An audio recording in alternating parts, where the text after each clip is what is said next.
ছোট নেত্রকোনা মডেল থানাধীন ছোট নন্দুরা গ্রামের রিপন মিয়া, যে কন্টেন্ট ক্রিয়েটর, সে তার প্রতিবেশী এক কিশোরীকে শারীরিক সম্পর্ক করে। শারীরিক সম্পর্কের পরিবর্তিতে বিষয়টি যখন জানাজানি হয় এলাকায়, জানাজানির পরে থানায় আসার পূর্বেই তারা দক্ষিণ বিশুরা বাজারে একটা আলোচনায় বসে বা সালিশ দরবারে বসে।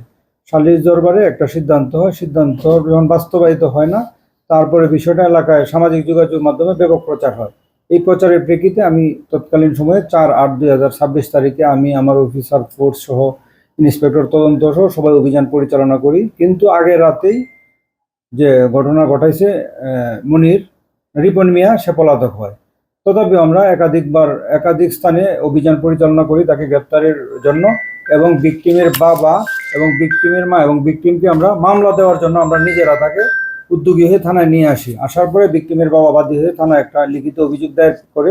এই প্রেক্ষিতে 4/8/2026 তারিখ দিবাগত রাত 12টা 5 মিনিটে একটি ধর্ষণ মামলা রুজু হয়। ধর্ষণ মামলা রুজু হওয়ার পর আমার মামলার তদন্তকারী অফিসার সহ অন্যান্য অফিসার বিভিন্ন অভিযান পরিচালনা করে পরবর্তীতে গত রাত 12 ঘটিকার সময় র্যাপিড অ্যাকশন ব্যাটালিয়ন অর্থাৎ র্যাব 14 ময়মনসিংহ গৌরীপুর থেকে ময়মনসিংহ জেলার গৌরীপুর এলাকা থেকে তাকে গ্রেপ্তার করে আমাদের নিকট হস্তান্তর করে আমরা একে থানায় নিয়ে আসছি। বর্তমানে আমাদের থানা হেফাজতে আছে।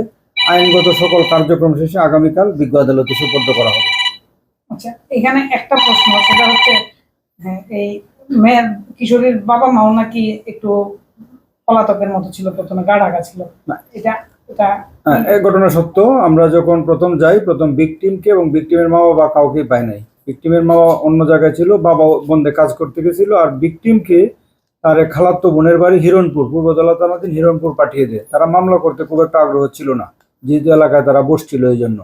তারপরে আমরা নিজেরা উদ্যোগী হয়ে সবাইকে সংগ্রহ করে ডেকে তারপরে থানায় নিয়ে এসে মামলা করানোর জন্য রাজি করাই।